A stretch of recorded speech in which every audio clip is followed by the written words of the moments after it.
What's that for a sack of taters? How's that for a game of soldiers? Bugger that for a bunch of niners. I look like fucking krokOdYl dundY, or the closest I could to krokOdYl fucking dundY I've ever felt. Feels so fucking krokOdYl dundY. Feels fucking great. I done me washing. Both. And fucking those joggers, those grey ones, fucking, I got two of them, right? One were at first too small for me. They were fucking skin tight on me. I looked like I was wearing fucking jeggings or something. Adidas bloody jeggings. But they eventually accustomed.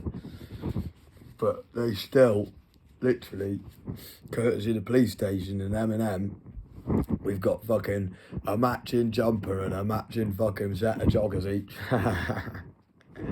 A matching joggers each. Yeah, it will look funny as fuck.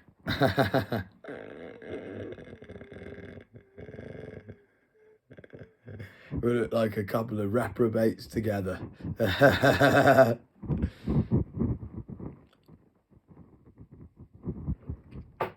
The other thing, of all the things to talk about before, and then to end up with Pepsi, and I was thinking, oh fuck, there's no Coca-Cola, because they're the best deal. For £4, 8 cans. Pepsi, fucking, it was £3.70, 6 cans. Now it's fucking £3. Probably because they haven't sold it all fucking Christmas. Just been selling Coca-Cola, and because it's been £3.70 and the Coca-Cola's been £4 for 8, and that's been £3.70 for 6. But fucking, there was no fucking Coke. I'm not buying Coke Zero. Jesus Christ. The other thing, right? I got the fucking Looney Tunes fucking box set, with that Wasky and Wabbit. It's like my mummy would have wanted me to, like, Sod's Law. The time when I was watching that all the time was when I saw you with your nephew. I had nothing. You know, I watched loads of Looney Tunes. Like, if I had a good nature in my heart, like, I should have had something to say to make you laugh or fucking something. I watched enough bloody Looney Tunes to do so. And I'm sorry about that. And I can't really blame the bits that bore me, but I mean, for one thing, I was doing my washing. I've brought, not only with the Adidas, I brought boxers, right? And the boxers, it's a case of fucking, the Adidas boxers are quite high priced. The Adidas, you know, it's good quality, so it's going to be quite a good price, like, but you might as well kit yourself out with the good clothes. Who the fuck's going to see your boxers? The fuck? Unless you're like as camp as Freddie Wumberg, who would wear Calvin Klein's.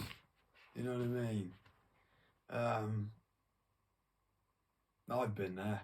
I thought, oh yeah, that's what I'll do. I'll get myself some Calvin Klein. But you find yourself going like this, like really gay poses to try and show that you're wearing Calvin Klein's, and you realise, mate, I just look like I'm a Filipino rent boy or something like that.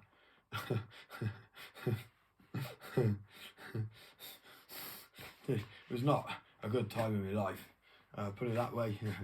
I had a lot of male friends who were bigger than me, put it that way. Right, okay,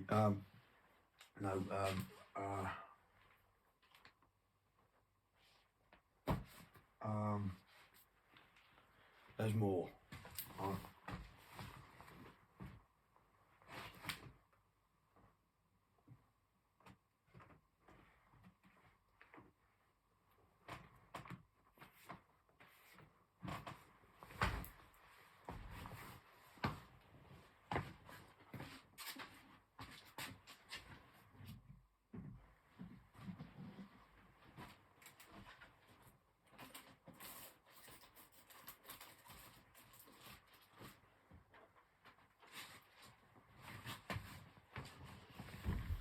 Right, in me,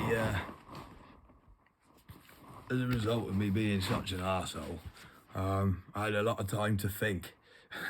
Yeah, which was the best thing for me. It really was, because it was like I was able to think about things that meant a lot to me when I was a kid and things like that.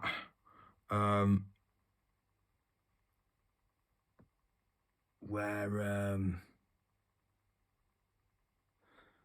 I went back because I thought, there's parts of me that's missed out on being that kid. I need to fucking go back there and fucking just play it out of him, you know? And it was like, it was in this 5-year grieving period of mommy, and it was like that. All those years when I was a teenager, like the Forever Young, she was there, all around me, giving me these little pointers to make, you know, bring the child out in me again and make me happy again, like, and it was all there for me to be like, and I just went against it, every fucking thing, to the point where I became not myself anymore, buried my head in drugs and behaved like a fucking nonce to you.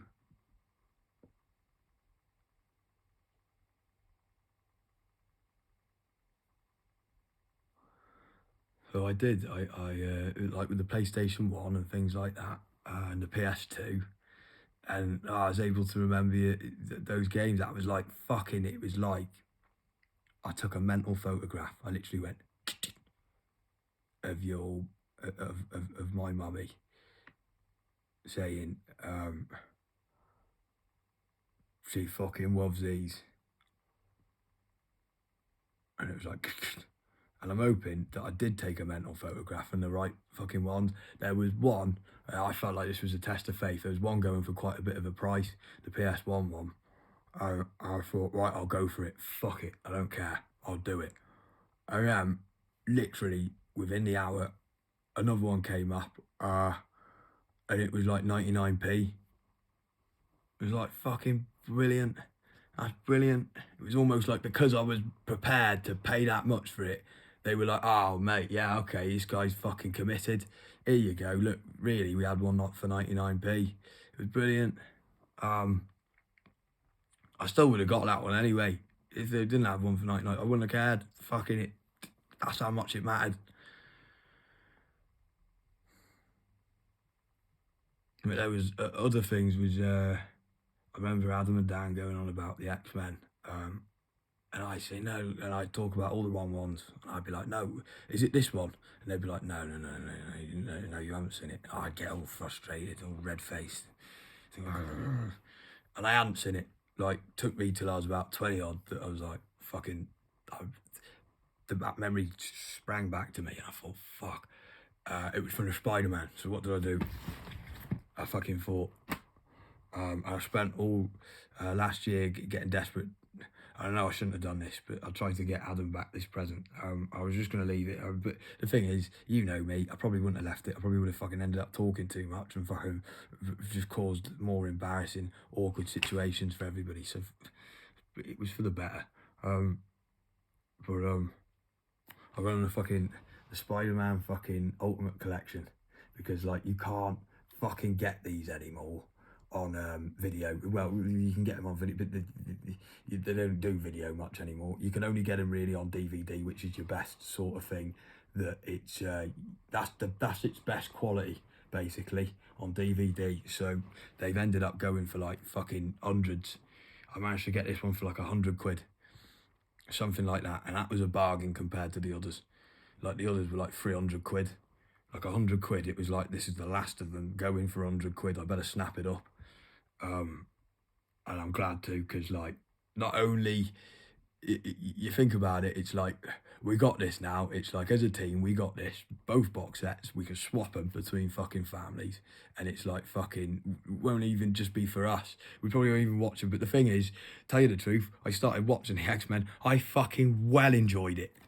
So here's the X-Men as well. Sorry, I well enjoyed it. Okay, yeah, no, they got this Jubilee character where it's like, yeah, but you've got to have a character who doesn't know anything about the X-Men, knows nothing about nothing, so, just like you, so you can get introduced into all these different fucking characters and what's going on. It's clever. Yeah, I like Jubilee. I think she's a cool character. Like, it's a good idea. Good way to help you fucking understand it. And fuck me, it's got the detail. It's like what Adam and Dan said, like, the fucking detail in this, it's fucking phenomenal.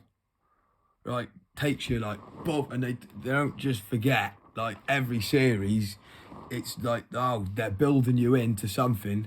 And I started watching it illegally initially, and I thought, fucking hell, this is that good, I've got to buy this, and we've got to watch it. We've got to fucking watch this. Oh, I haven't watched them yet. I've held myself back, but I got them. And I'm well looking forward to watching them with you. Like, fucking, they look like, I know it's sad as fuck. It's really sad. It's probably like one of the saddest things you could fucking do and hear about. You probably think, what a sad fucking bastard collector.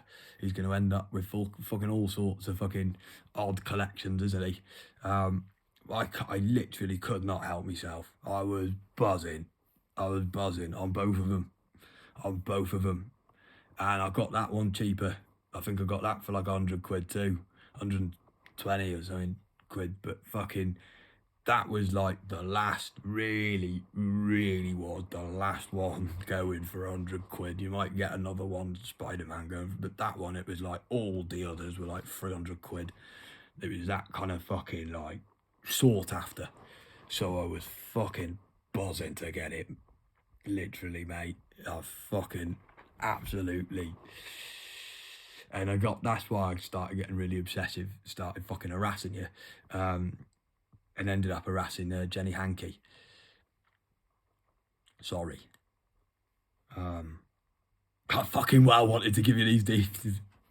I know, got too over the top about them. Like I do, like a giddy fucking dog. Wagging me tail like fuck. Running around. And then when I get there, I don't know what to say. Because I've fucking built myself up. And then when I get there, get to the mister, get to the master, it's like, I don't know what to say to her. I've built myself up all that much that I fucking set myself up to fall. You know, not allowing it to go naturally. Go at its own pace. Go when the time's right. When the wind's in your fucking sail. Not rowing against the wind. Not even the Vikings really did that, unless they really had to. And it would only be from fucking England to fucking France probably anyway. No, it would have been further. And fucking Norway's a far fucking way. 4 days on a boat, I remember travelling. 4 days, that's quite far. It's not like an hour. Like to Calais or something. 4 fucking days.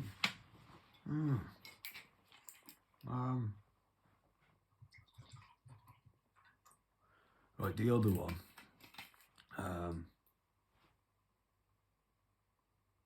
I did get you a necklace, but I don't know if you'd like it. I mean, I got it for like 100 and something quid. Maybe it's just not you. And really, who am I to decide what you'd want to wear as fucking jewellery? Like, you've got that down. I think that was a bit of a silly one. All I saw it as was that,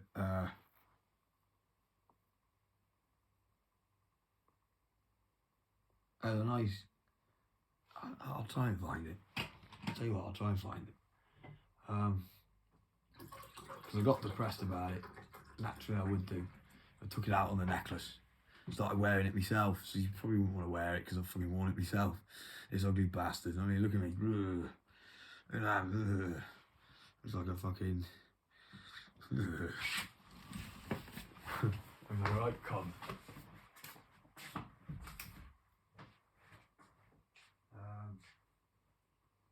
Do I have that one anymore? I'm not sure if I even have it anymore. Yes, I do. I do.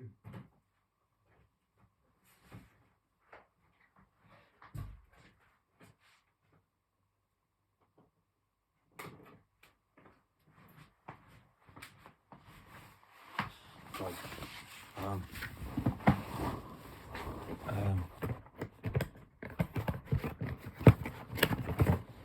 It's fucking Astley Clark, right?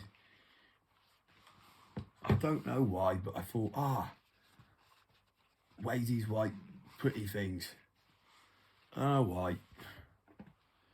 I thought, fucking, I got you a little gold star because it was like the brightest ever shining star.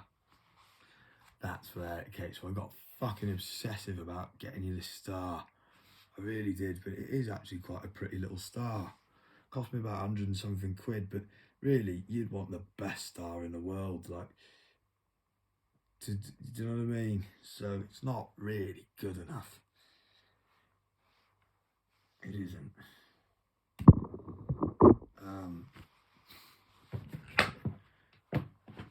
It fucking, I mean, I don't know whether you want it or not,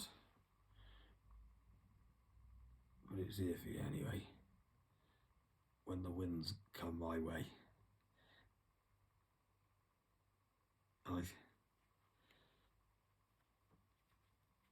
last year I fucking, that was the other reason why I went bloody over the top, because I was like, oh, I've got to this, I've got to that, it's meant to be, I've got to see it this year, I've got all this love to get her this and get her that.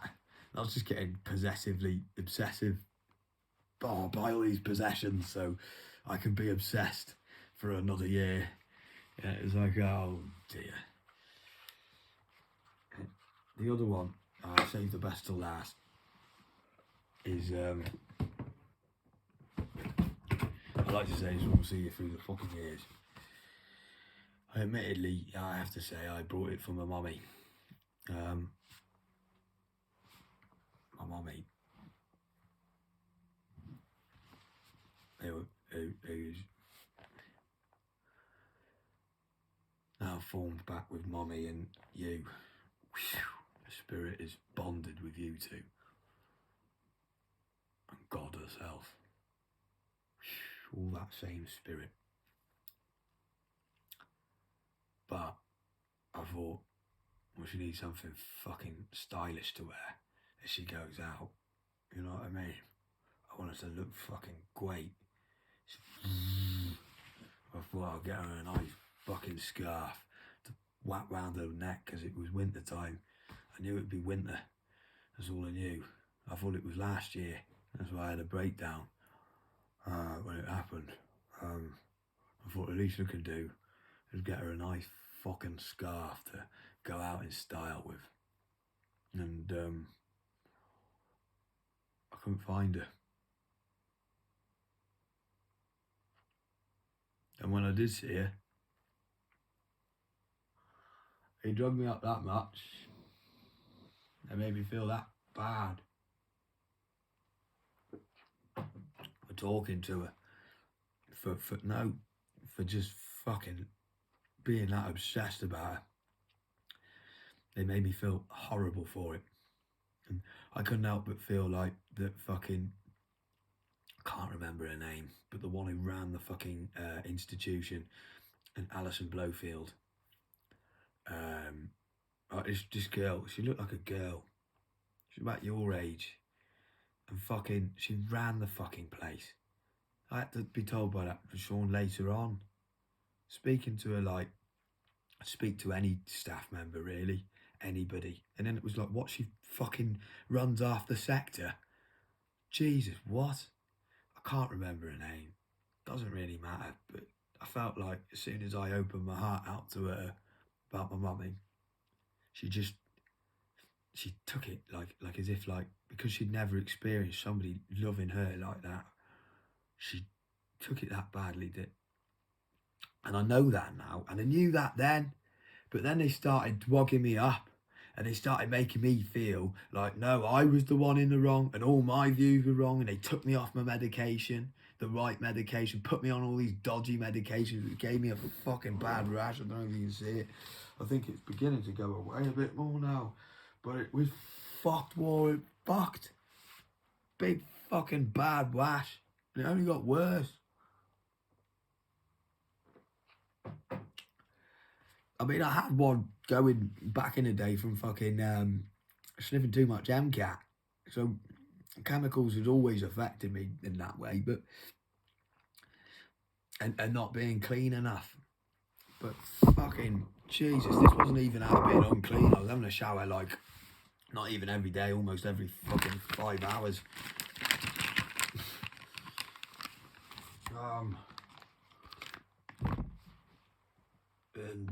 I couldn't understand why some people didn't even have a shower there. But no, I won't go on about that. You've got showers, you've got loads of facilities to clean yourself with. It's like, and you're sober, like for fucking 24 hours a day. What else are you gonna do? Like, you might as well fucking do your washing and fucking have a shower loads. Make the most of fucking the good parts of what they got. I always thought. Why do you want to walk around smelling like shit while you're in there? When fucking that's the only good great base about it, is that you fucking go in there and you end up nice and warm and toasty with a set of new clothes. I fucking hope I don't end up in there again, because now I know the clothes I've got them clothes for life, like, so I'm not misguided with my clothes. I don't need fucking handouts from the mental home anymore. I've learned.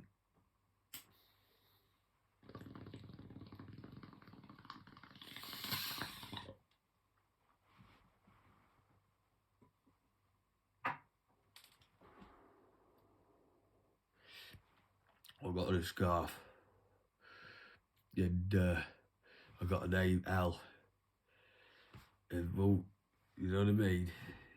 Mummy. Well, I couldn't find it. And I think that was her way of saying, you should give it to you. Like, I think that was staring me in the face. Like, why give it to somebody who's...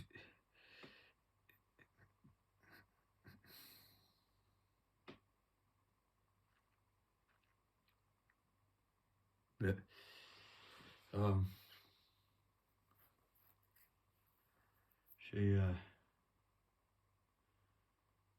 fucking gave it. I saw her last year, just after I fucked up with you, and it was like she knew, and she was really disappointed in me. She really was. She was so disappointed.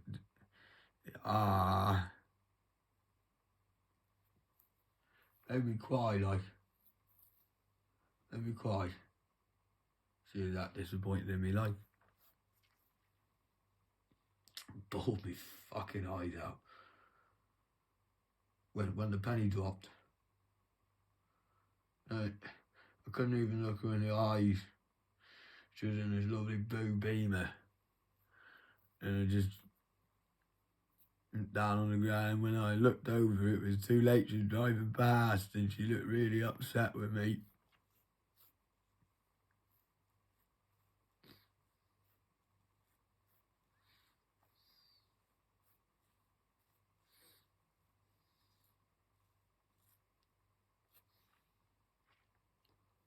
So I went to fucking Sano's and I thought I got the reg number of this Beamer right. But this was her fucking Beamer. I had it convinced that she was fucking one of the top people in Sano's, running the place, picking what I wanted in the store for me. I was thinking, that's lovely, that is. What a lovely thing that she's done. It wasn't the truth. I mean, the truth is that the only decent picture I have of my mummy is one I got off a porn website. To the point where her own fucking spawns and that fucking thing that fucking did that to her, Stephen Dick Kikenter, and fucking Betty fucking Kikenter, fucking used to disparage her that much, bully her, and then take a picture of her when she felt like absolute shit. Like, you know, you above all people know that ladies can smile above all that kind of shit. They made her feel that shit she couldn't even smile.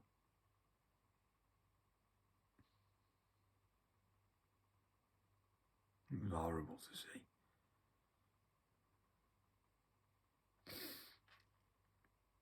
Fucking kikes.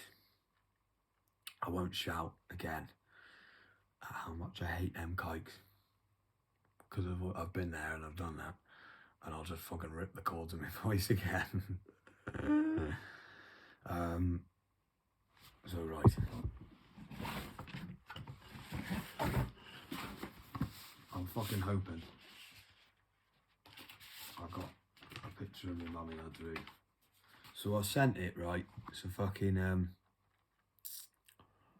I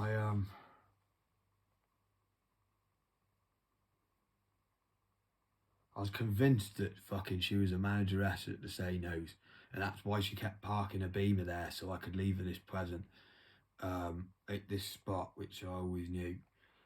And it wasn't. It was just some fucking manager. I'd just become deluded again. I don't know what Beamer my mummy was in for that one moment, but like, she wasn't in a Beamer again when I saw her again. I don't know how she did it. She's just fucking godlike. It's just appear when you wouldn't expect it. Like God.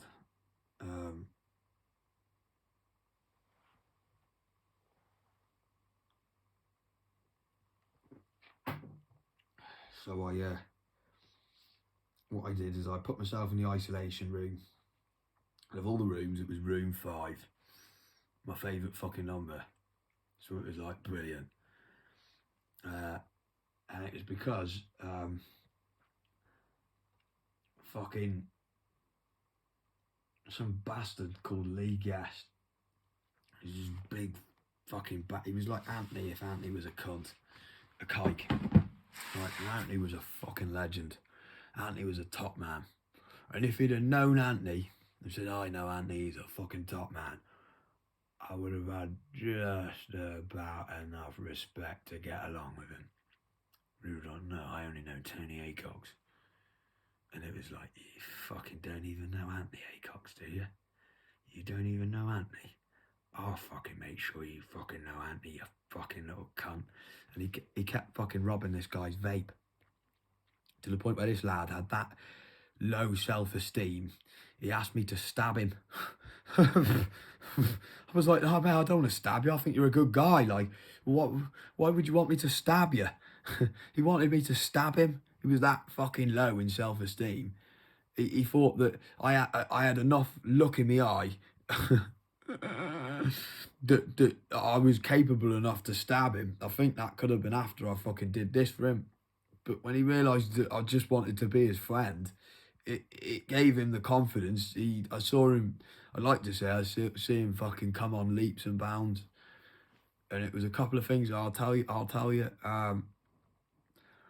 The first thing was that I fucking kept robbing his vape, and then what afterwards was that the staff didn't give a shit, so I had to always bring it up with staff, and I looked like the dickhead every single time. Like, where they're like, well, he doesn't have a problem with him stealing his vape. It's like, well, it's because he's being fucking bullied that he doesn't have the fucking confidence to fucking say that he's got a problem that he's stealing his vape. But he's got a problem enough to tell me. What? You've lowered his confidence that much, he can't even tell staff. I should have said that. I didn't say that one. I didn't think of it at the time. Now I can think of it, you know, with the right fucking support. And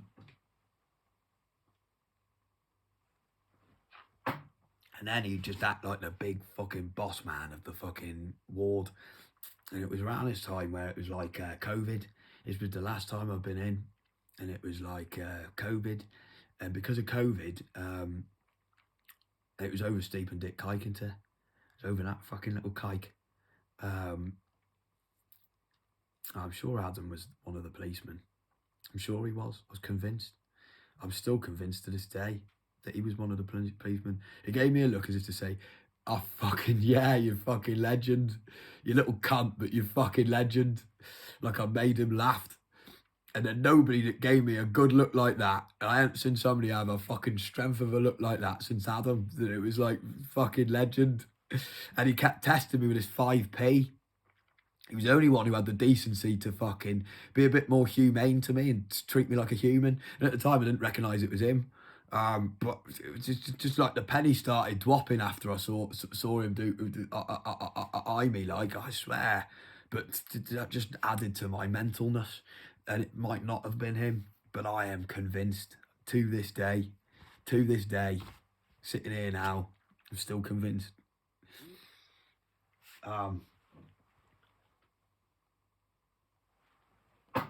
Bollocks.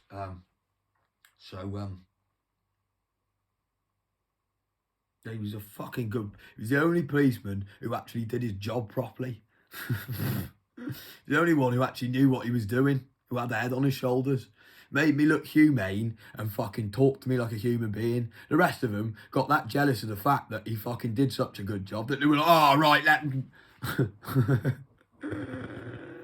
Then they kept fucking shoving this thing down to the point where I had to say, look, mate, and I had to fucking get my head against the curb and go like this just to get the fucking thing off my head, just so I could breathe. Because I am a fucking clammy bloke. Like, I can't wear socks. They make my feet swell. So you can imagine having something on my head. Jesus Christ. The amount of fucking, like, energy I have. It's like, it's pure, it's fire. It's fiery, raging energy. Like, look at the redness of my face, for Christ's sake. I'm in a fucking vest top. It is just...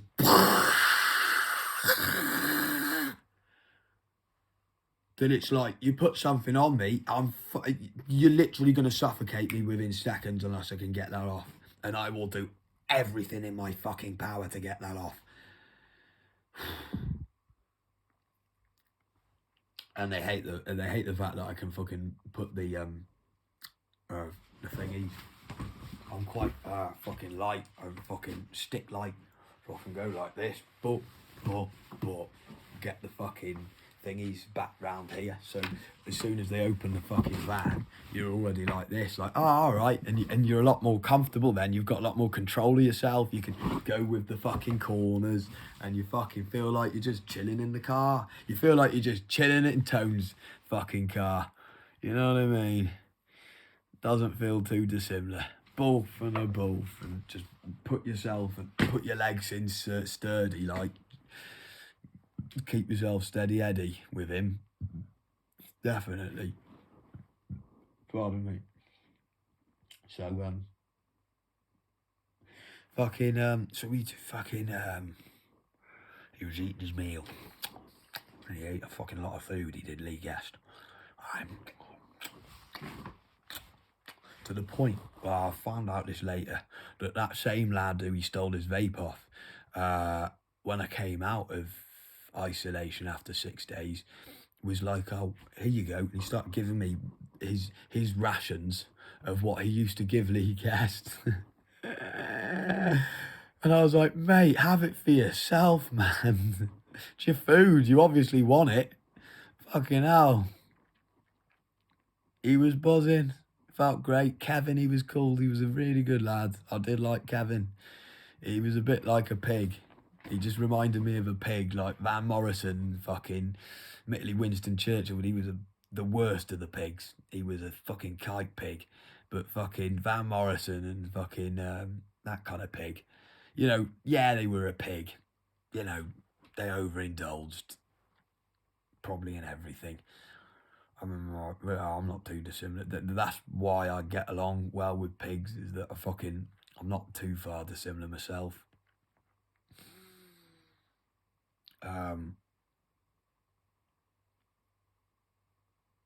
But he was a good lad. He was a good lad, and he was loyal lad. And he never forgot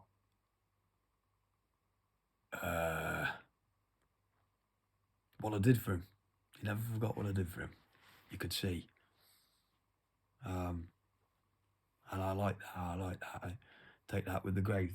I hope he fucking does well.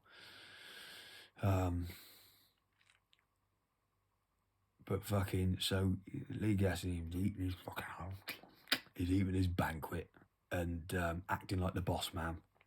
And so I asked him, that was my final fucking thing, do you know Anthony Aycox? And he didn't.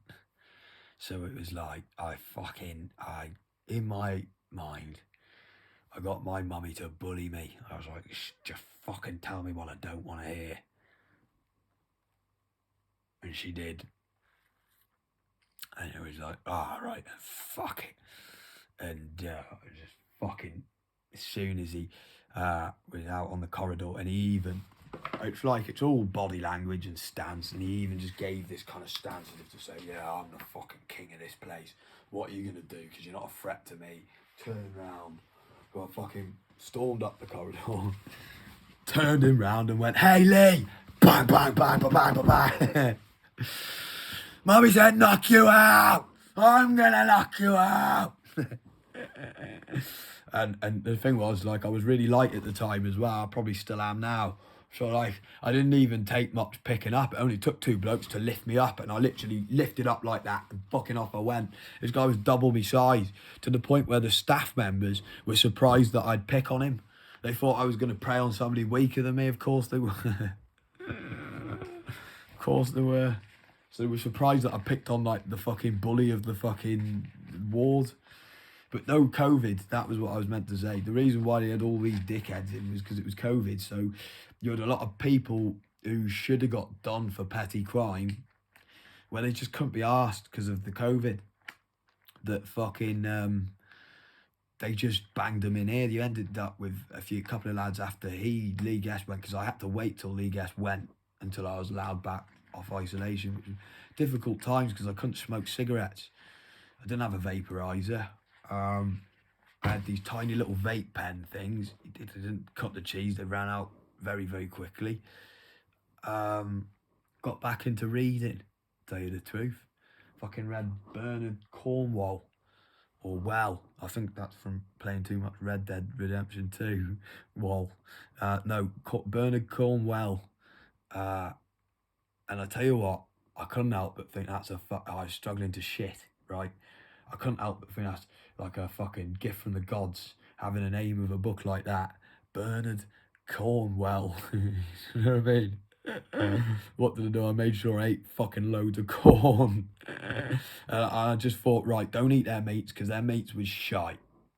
I thought their food is shite as it is. Let's face it, it's good-ish, but it's shite, right? Their meats was shit. It was shit meat. So it was like, that was just going to constipate the fuck out of me if I was going to eat in that. The best thing I could have done, and that's what I did do, and I'm glad I did it, was fucking eat just a plate full of vegetables and gravy. That's what I used to ask for. It used to surprise the fuck out of them. But it was like, it was delicious. It really was. The gravy made the vegetables taste delicious. And fucking, I felt far better for it. And I was able to shit for a bit. But fucking then, I can't remember. It could have been the lorazepam. So I was exercising. And then I spent like 3 or 4 days not exercising that much at all. Because I was on the lorazepam. Because I spoke with Sean. It was a fucking legend. Real diamond in the rough. Top geezer. He'd even got away with smoking crack in there. A point where he had all sorts of fucking ways of, at one point, because he was quite a big lad, Sean. He was the boss man. And I remembered him from before. And he remembered me from before, right? So he saw me and I saw him, right? I remembered him from before. And fucking, it was like we just gave each other a look as if to say, yeah. And I just knew what to do. It was like fucking, it felt like prison tactics, basically. It was on that level. It was like, that guy should be the boss man. This guy's fucking acting like the big boss man, because he's got Kevin, who he's bullying that much that it makes him look like he's got a wingman. I come in, I'm Sean's wingman from before.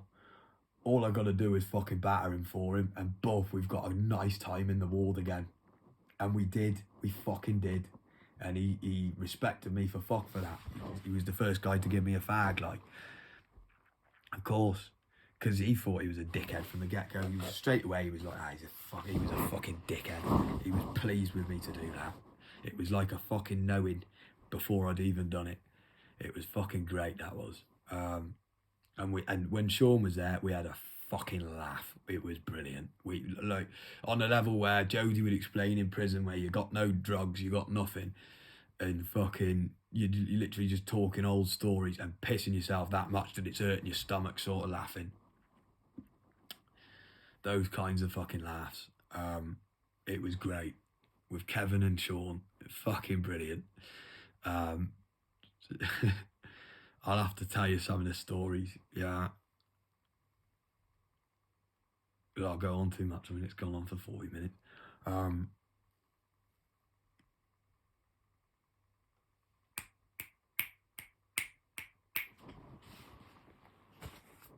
So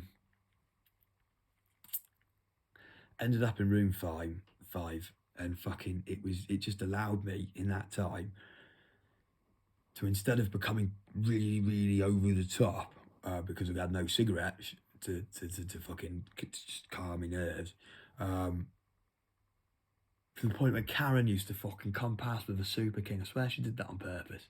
Past my room, she'd go like this, stop,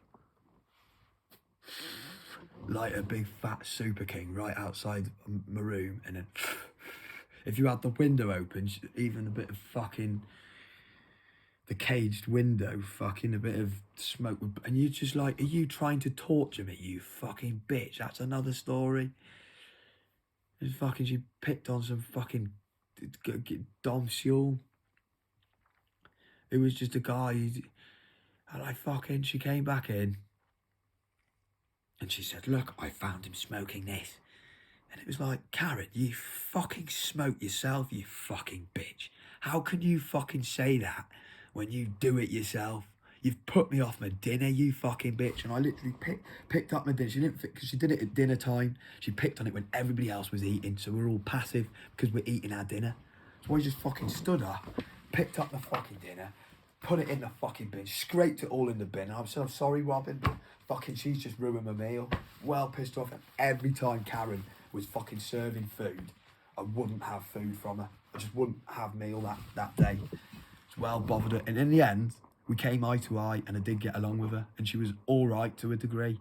She'd suffered the breast cancer. She'd suffered her own hell, but it didn't make it right for her to be a bully. But I'd like to say she started seeing the error of her ways, or she could have just started sucking up to the power. Because that's what they do. I don't know. But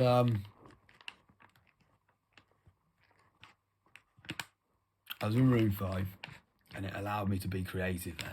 And I fucking wrote Home on the Wange. I managed to get a geezer who, of all the fucking people he went to school with, right? But Ray Park, right? Who, the guy who played Toad and fucking Darth Maul. Of all the people he went to school with, Ray Park, he said he was a little guy as well. Only a little guy.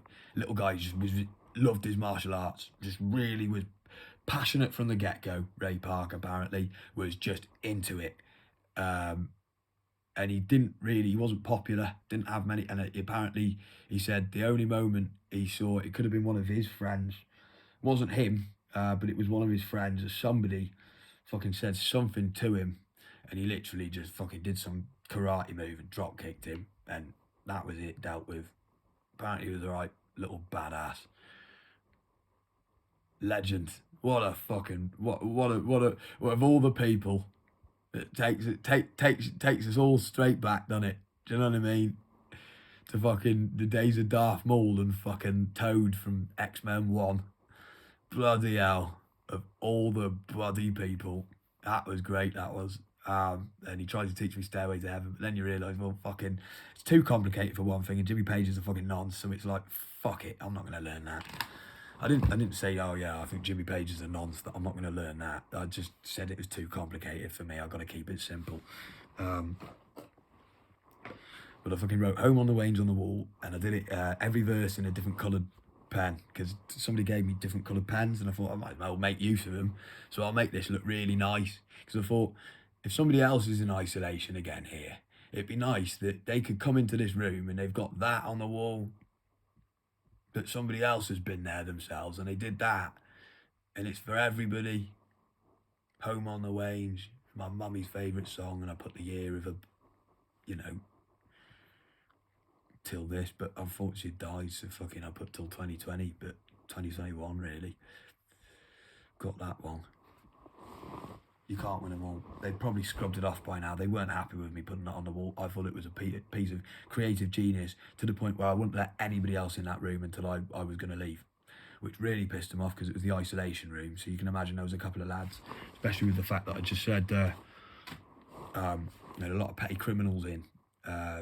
Should have been dealt with in the courts, but because of the COVID, they just thought, fuck it, we'll bang them in the mental home.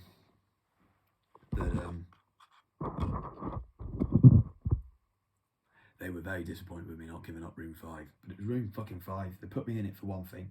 It was my favourite fucking number, and it was just enough away from everybody else. It just felt like you're in your own little den. Lovely. And I thought, I've suffered 6 fucking days in this fucking room. Enough to write Home on the Range on the wall that I sang it every fucking night. To think I fucking deserved this room. So Kevin went to Norbury. I played to give him his fucking confidence to go, because I felt bad sending Kevin to Norbury, but at the same time I fucking wasn't going to give up that room for shit. I knew I wouldn't get it back if I gave it up, and it meant that much to me, and I showed every staff member this is how much it means. And so I played Everybody Just Hates Me. I'll have to play that again.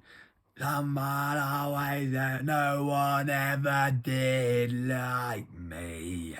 No one knows what I'm about. That's why I just scream and shout. Don't take me serious. I'm just delirious. I'm not responsible. I'm just impossible. No one ever did like me. Someone up above hates me. Don't know what it is I just said. Something's out. Maybe I'm going out of my head. Don't take me serious. I'm just delirious. I'm not responsible. I'm just impossible. Don't take me serious. I'm just delirious. And he was going, like, as soon as I started playing it, nobody stopped me. But mate, it was like I just unleashed the fucking devil, and he went fucking nuts. The police didn't know what the fuck they were doing. It was like I was fucking like a puppet master. I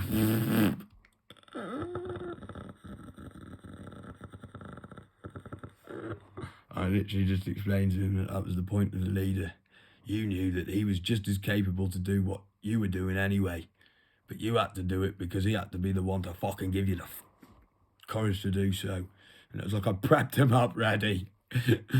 At one point, and I said, mate, at the end of the day, if they're gonna fucking not listen to you, Kevin, what I did was I just took it out on inanimate objects. You don't want to hurt staff. You don't want to hurt anybody physically. No. But if they're not going to listen to you, and they're going to piss you off, you got to take it out on an inanimate object at the end of the day, just to fucking vent out your aggression. So what did he do? Is he picked up this fucking chair right at where the reception desk is, where like the computers all are, where HR fucking within the ward, where all like the fucking staff are, and he picked up this fucking chair. I think only Max was in there, and fucking Big Black Max, and he was all right, to be fair. Big Black Max gave me a hug in the end. Got along with him enough to give him a hug, and he did let me have my Burger King, so I said I struggled to shit. And at one point I was that elated that I shat that fucking I brought a Burger King, and I shouldn't have. It was a Wednesday, but I said, look, mate, I haven't had shit in fucking 3 days. I celebrated with a Burger King. Like, that was the thing that made me have a shit in the first place. Just thinking of buying stuff from Burger King was like, oh, that's lovely. Oh, it really took me away from the place. And what was more, I had to shit on the floor. I had to shit on the fucking floor. Their toilets was just at one level too fucking high for me, that I couldn't fucking get enough of a fucking, like, crouch to feel like I'd be in the right position to have a shit. It was horrible. It was like torture. The only way I could have a shit was shitting on the floor. One point I even had a picture of me shit. It was, you know, it was a big one that day. So I thought, wow, I've got to take it. And it was L-shaped as well. It was your name, you know, the letter of your name in shit. I thought, I've got to take a picture of that. That's something else, that is. Another one I took, it just looked like a classic fucking joke shit, like you get at a joke shop. Like, it looked like, it was even shiny like that. Like, it was like a shiny plastic or something. It looked like classic joke shop shit. It was brilliant. I took a picture of that one as well. I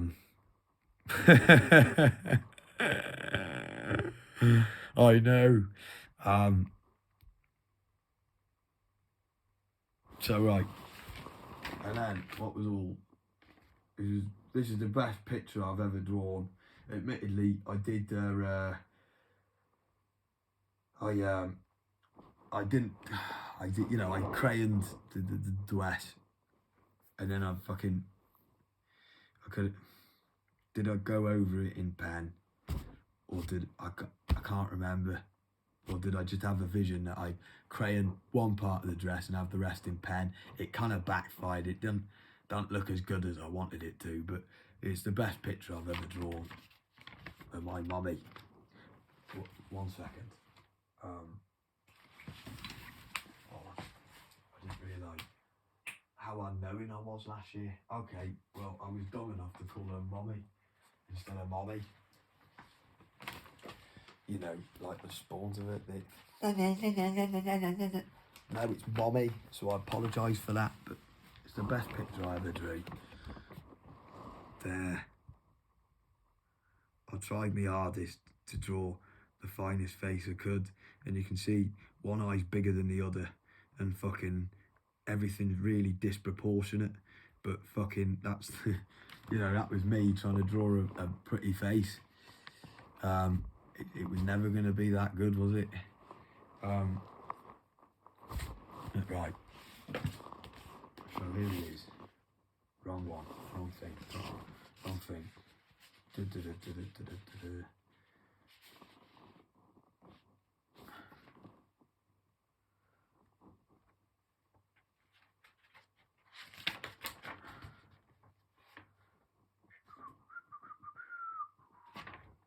No, it is definitely the wrong thing.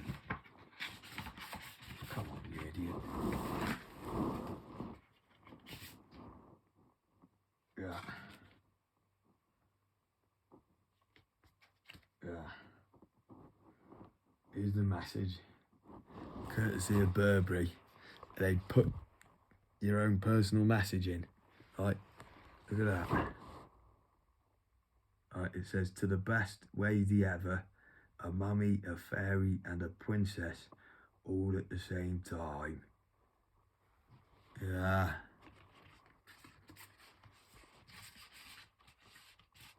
Right.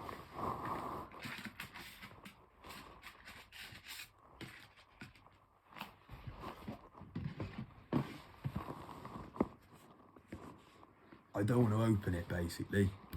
That's it for you. I can't open that. That's for you to open. It'd be rude of me to open that for you. I've made that mistake in the past when I was a kid. I opened all the presents at Christmas. I was like, Anna, I know what you got. You got a walkie-talkie like me. And you got this. Oh yeah, by the way, you got. And I thought I was doing her a favour, you know, letting her know so she doesn't have to do the hard work of fucking opening them. This is the best bit. Yeah, so fucking I'll buzz off giving you this, like, and it's got your it's got, do you know what I mean? It's like L, Laura, Wara, like